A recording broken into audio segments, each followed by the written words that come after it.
안녕하십니까, 박철원입니다.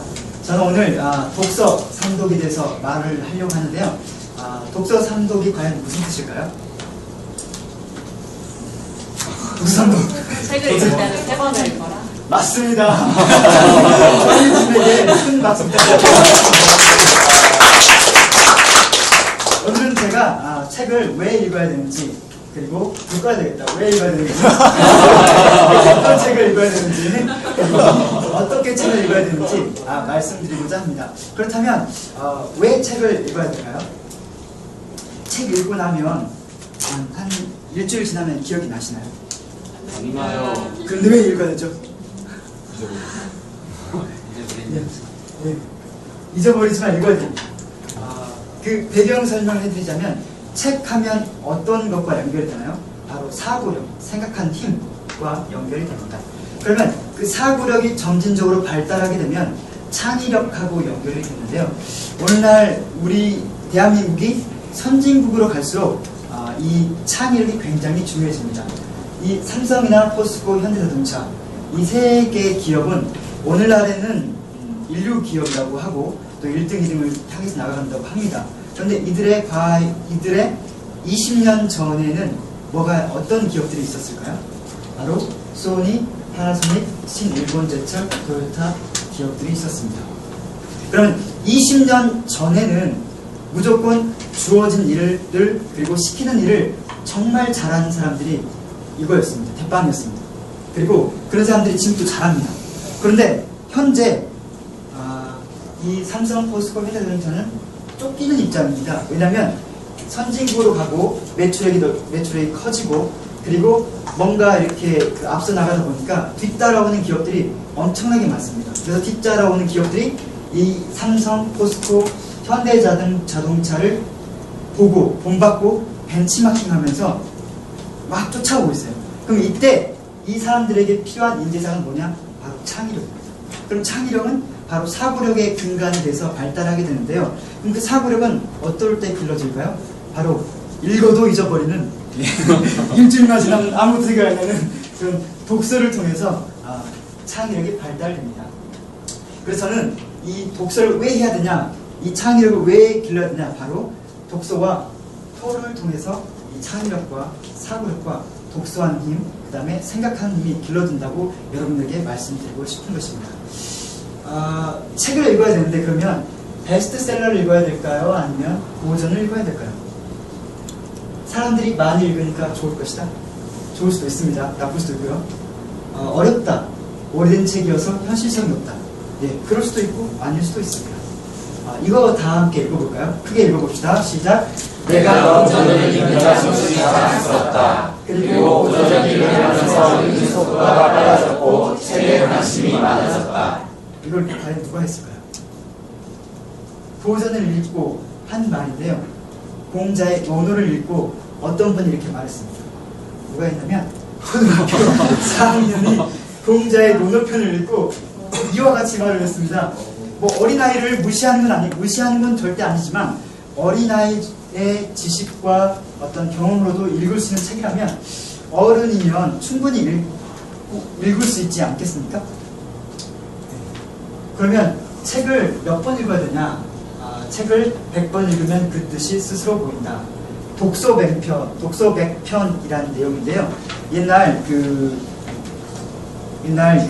동물한 사람이 있었어요. 송나라 시대에 동물한 사람이 있었는데, 이 사람이 책을 열심히 읽어서 학식이 깊고 경험이 많아지니까 임금한테 채택이 됐습니다.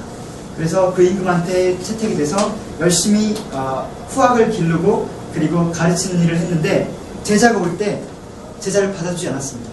제자가 선생님, 전 선생님의 제자가 되고 싶습니다. 이렇게 말하면 이런 말 꼭 한마디 했다고 합니다. 책을 100번 읽어라. 그러면 그 안에서 네가 알고자 하는 뜻과 경험과 지혜를 얻게 될 것이다. 100번 읽고 와라. 이런 말을 했다고 합니다. 그렇다면 여기 계신 분들 중에는 100번씩 읽어야 돼! 라고 어쩌 이렇게 바쁜데 말씀하실지도 모르는데요. 그러면 최소한 저는 이 말을 하고 싶은 것입니다. 독서 삼독. 3번 읽자는 뜻인데요. 첫 번째, 텍스트 읽기. 두 번째, 저자 읽기. 세 번째, 자신 읽기입니다. 텍스트 읽기는 말 그대로 글을 읽는 거죠. 그 책에 있는 텍스트를 하나씩 읽는 것입니다. 그래서 그 뜻을 음미하고 이런 뜻이었구나. 그리고 모르는 단어가 나왔으면 그것을 이제 찾아보기도 하고 그렇게 하는 거죠. 그럼 저자 읽기는 뭘까요?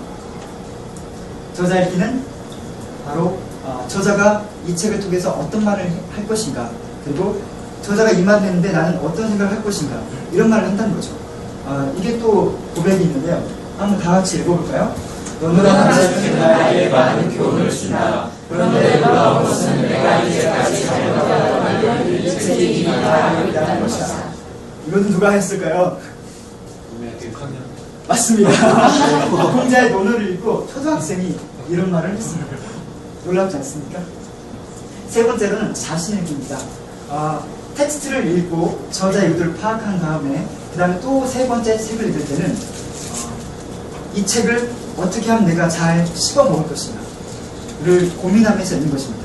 그 반드시 자기만의 언어로 표현해야 한다는 거죠. 이거 다시 읽어보죠.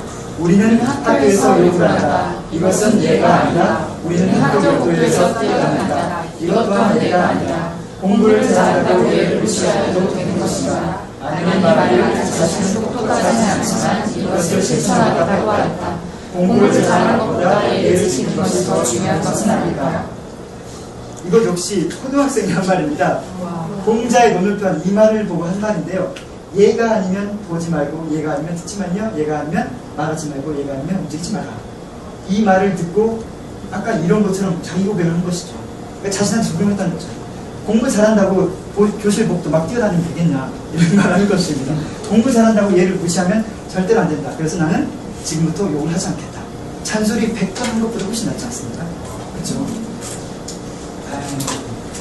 그래서 고전은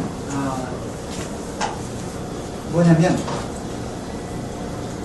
10년이나 20년 된 글이 아니라요, 50년, 100년 아니면 수세기에 걸쳐 살아남은 책입니다. 그래서 그 고전 자체의 텍스트에 엄청난 생명력이 있다는 얘기죠. 그리고 그 생명력을 바탕으로 저자가 치열하게 고민하고 몸부림쳤던 그 흔적, 시대정신과 시대상이 분명하고 적나라하게 고전에 반영이 되어 있고 투영이 되어 있습니다. 또한 어떤 문제를 만나도 풀어낼 수 있는 생각의 방법과 힘이 고전에 있습니다. 우리는 구글링이라는 말도 있듯이 뭔가를 알고 싶으면 네이버 가서 검색을 하죠. 그래서 네이버 가서 따다닥 하면 이건 뭐다 나오죠. 그러면 지식의 양은 굉장히 커집니다. 그런데 반면 즉각적인 지식과 즉각적인 질문을 반복하다 보면 지식의 양은 이렇게 커지는데 그에 반한 지혜의 양은 굉장히 줄어듭니다. 그래서 사람이 굉장히 단편적이 돼가고요. 사람이 미래를 보지 못하고 즉각적인 반응과에 익숙한 인스턴트 식품 같은 그런 사람으로 이렇게 살아갑니다. 네. 그런데 고전을 통해서는 어떤 문제를 만나도 풀어낼 수 있는 생각, 방법, 힘을 취득할 수 있다는 것입니다. 그래서 고전을 통해서 우리 모두 지혜를 획득하는, 그리고 순수한 지혜를 우리 스스로 얻을 수 있는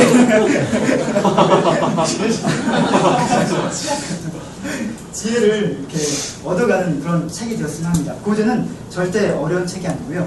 고전은 1도, 2도, 3독을 하게 되면 그 고전만의 치열한 저자의 질문의식, 그 고전 속에서 저자가 느꼈던 엄청난 몸부림, 그리고 생존 욕구, 이런 것들을 적나라하게 느낄 수 있습니다. 여러분, 고전을 읽고 지식이 아닌 지혜를 쌓아가는 그런 시간들 되었으면 좋겠습니다. 감사합니다.